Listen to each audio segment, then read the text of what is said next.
बहुत ही ज़्यादा परफेक्ट तरीके से जब हम केक को रेडी कर लेते हैं और जब हमें डिलीवर करना होता है तो कभी कभी भगदड़ मच जाती है कि हम केक की सही से पिक्स तक नहीं बना सकते। इस केक के साथ भी मेरे साथ कुछ ऐसा ही हुआ। आइए मैं आपको आज इसकी तफसील के साथ बताती हूँ, लेकिन आज की रेसिपी होने वाली है डिटेल के साथ। इसको आपने स्किप नहीं करना। बिस्मिल्लाहिर्रहमानिर्रहीम। अस्सलाम वालेकुम। कैसे हैं आप सब? उम्मीद करती हूँ आप सब खैरियत से होंगे। मैं भी अल्हम्दुलिल्लाह बिल्कुल ठीक ठाक। आज की रेसिपी मैं आपके साथ शेयर करूँगी बहुत ही ज़्यादा डिटेल के साथ, और जब आप इसे स्टेप बाय स्टेप फॉलो करेंगे तो इंशाल्लाह आपका केक बिल्कुल परफेक्ट बन के तैयार होगा। यहाँ पर हम जो मोल्ड ले रहे हैं वो 5 इंच का है। हम यहाँ पर 1 पाउंड का केक बना रहे हैं। हमें वैसे बेन टू केक का ऑर्डर आया था, लेकिन उन्होंने 1 पाउंड का केक मुझे कहा, तो मैंने 5 इंच के हाइटेड मोल्ड में इसे बना रही हूँ। इसे ऑयल से ग्रीस कर लेंगे और उसके बाद बटर पेपर लाइनर करने के बाद इसे दोबारा से ग्रीस कर लेंगे। यहाँ पर एक बाउल में मैंने लिए हैं 2 बड़े साइज़ के अंडे। अंडों का साइज़ बड़ा होगा तो आपका केक भी बहुत अच्छा फ्लफ़ी होगा और ज़्यादा क्वांटिटी में होगा। इसमें 1 चम्मच वनीला एसेंस और 50 ग्राम के बराबर हमने घर की नॉर्मल दानेदार चीनी शामिल की है। इसे बीटर की मदद से बहुत अच्छे तरीके से बीट कर लेंगे। इसे आप घर के विस्क से भी बीट कर सकते हैं, लेकिन उसमें आपको टाइम बहुत ज़्यादा लग जाएगा। अब हमें इसे इतना बीट करना है कि ये क्वांटिटी में डबल फ्लफ़ी और कलर में लाइट हो जाए। आपने बस चेक कर लेना है कि शुगर अच्छे से जब डिज़ोल्व हो जाए और ये कलर में लाइट हो जाए तो आपने बीटर को हटा देना है।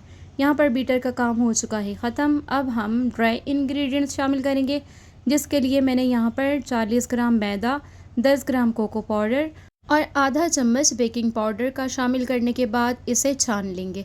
छानना बहुत ज़्यादा ज़रूरी है, इससे हमारा बैटर बहुत ज़्यादा फ्लफ़ी बनता है और उसमें एक जाल सा बन जाता है जो हमारा परफेक्ट स्पॉन्ज बनता है। तो आपने इसको स्किप नहीं करना, और छानने से इसमें जो भी लम्स होते हैं वो भी निकल जाते हैं।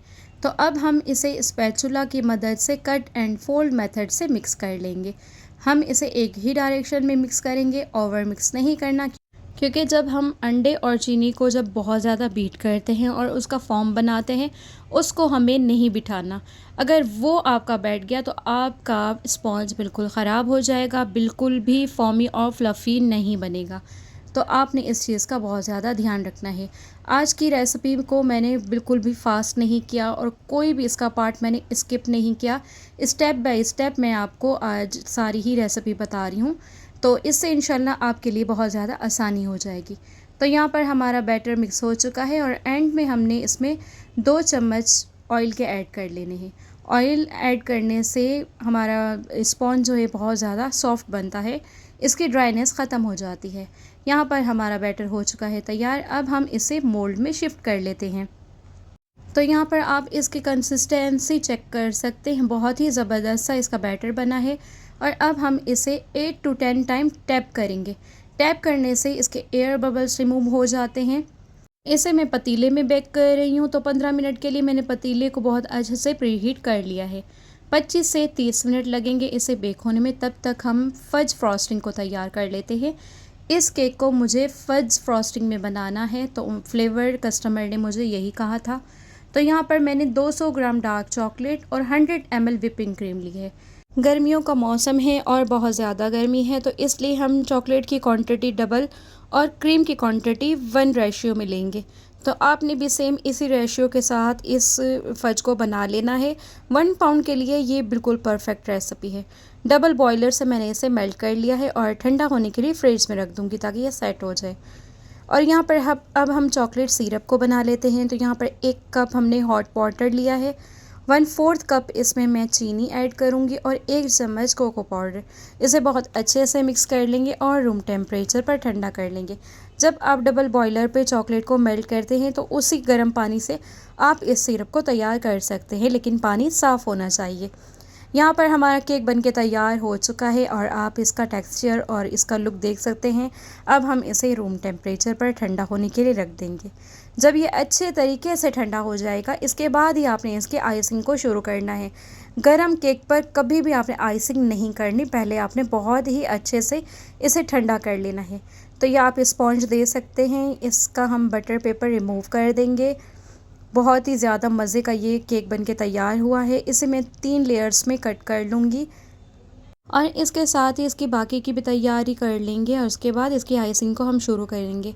तो आप ऐसा भी कर सकते हैं कि स्पॉन्ज एक दिन पहले ही बना के क्लिंग रैप में इसको सही से कवर करके रखें और सेकेंड डे फिर इसकी फ्रॉस्टिंग कर लें। तो यहाँ पर हमने व्हिपिंग क्रीम ली है 200 ml, 1 कप हमने यहाँ पर व्हिपिंग क्रीम ली है। इसे हाई स्पीड पर बीट कर लेंगे। हमें इसे इतना बीट करना है कि इसके सॉफ्ट पिक्स बन जाए। आपने क्रीम मेल्टेड लेनी है, उसमें कोई भी आइस क्रिस्टल्स बिल्कुल ना हो, क्योंकि जब उसमें आइस क्रिस्टल्स होंगे तो वो उस टाइम तो बहुत ही अच्छी व्हिप हो जाएगी, लेकिन जब आप केक के ऊपर आइसिंग करके फ्रिज में रखेंगे तो वो मेल्ट होना शुरू हो जाती है और आपका सारा केक ख़राब कर देती है। यहाँ पर हमारी क्रीम रेडी हो चुकी है और यहाँ पर हमारा फज भी सेट हो चुका है। इसे भी हम हाई स्पीड पर बहुत अच्छे से बीट कर लेंगे। जब हम इसे बीट करते हैं तो ये कलर में थोड़ा सा लाइट हो जाता है। अच्छा, एक और चीज़ का भी आपने ध्यान रखना है कि क्रीम बहुत अच्छी चिल्ड होनी चाहिए और कोशिश करें कि आप बीटर के ब्लेड्स भी आप फ्रीज़र में रख दें, वो भी बहुत अच्छे से चिल्ड होंगे तो आपकी क्रीम बहुत ही अच्छी व्हिप हो जाती है। बस उसमें आइस क्रिस्टल्स ना हो, तो गर्मियों में भी ईज़िली आप इसे हैंडल कर सकते हैं। तो दोनों क्रीम मैंने अभी फ्रिज में रख ली है। तो यहाँ पर मैं रिबन की बो बना लेती हूँ। तो हमें टोटल 4 रिबन की बो बनानी है। तो यहाँ पर ब्लैक कलर की मैंने बहुत ही छोटे साइज़ की रिबन ली है, इससे हम इसके बो बनाएंगे। तो आपने करना क्या है, पहले आपने रिबन को लेना है और सेम साइज़ की 4 रिबन कट कर लेनी है। और इसके बाद मैं अब आपके साथ वीडियो शेयर कर रही हूँ, बस आपने मेरे हाथों को देखना है किस तरीके से मैं बो को बना रही हूँ, इसी तरीके से आपने बो को बना लेना है। अगर यहाँ पर आपको समझ नहीं आ रही, वैसे तो मैंने बहुत ही आसान तरीके से आपको यहाँ पर दिखाया है, कोई भी स्टेप मिस नहीं किया। तो यहाँ पर इसको हम टाइट कर लेंगे और जितनी भी हमें साइज़ चाहिए उतना साइज़ हम इसका कर लेंगे। तो यहाँ पर ऐसा करके मैंने पहली रिबन की बो तो तैयार कर ली है। इसी तरीके से हम इसकी दूसरी, तीसरी और चौथी सारी बो को ही तैयार कर लेंगे। तो यहाँ पर एक बो मैंने बना ली है और ये अब दूसरी, और इसके साथ ही मैंने तीसरी। बहुत जल्दी जल्दी ये बन के तैयार होती है, इतना कोई ज़्यादा टाइम नहीं लगता और इसकी वीडियोज़ आपको यूट्यूब पे ईज़िली मिल जाती हैं। तो यहाँ पर हमारी सारी तैयारी हो चुकी है। अब हम कर लेते हैं फ्रॉस्टिंग।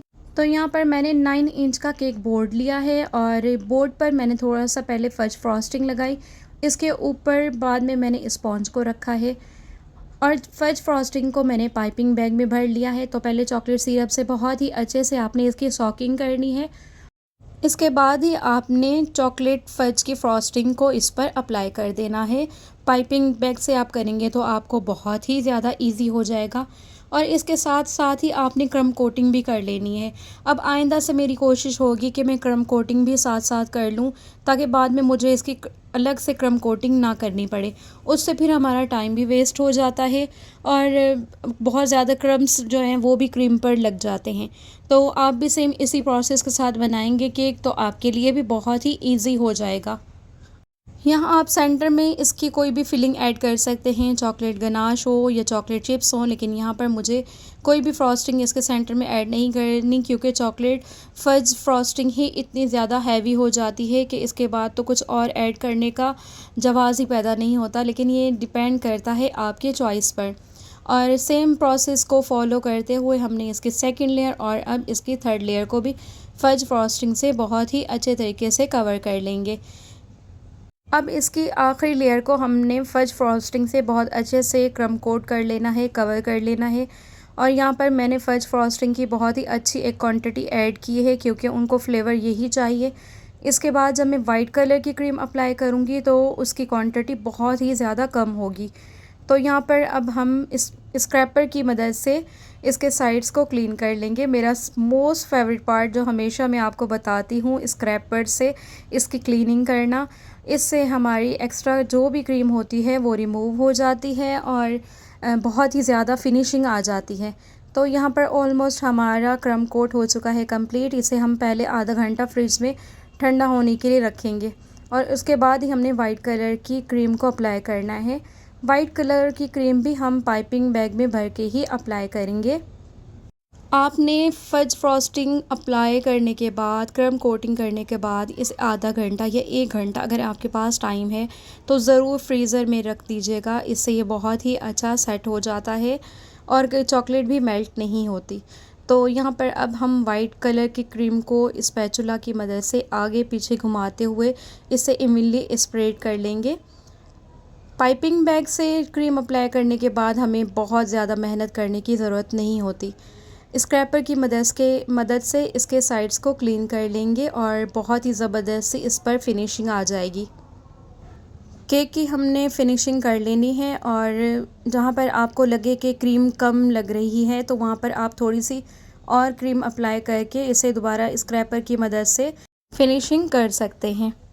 और गर्मियों का मौसम है तो बेहतर है कि आप इसे एसी रूम में ही करें, उससे आपकी क्रीम बहुत ज़्यादा स्टेबल रहती है। तो यहाँ पर अब हम टॉप से इसकी एक्स्ट्रा क्रीम को रिमूव कर देंगे।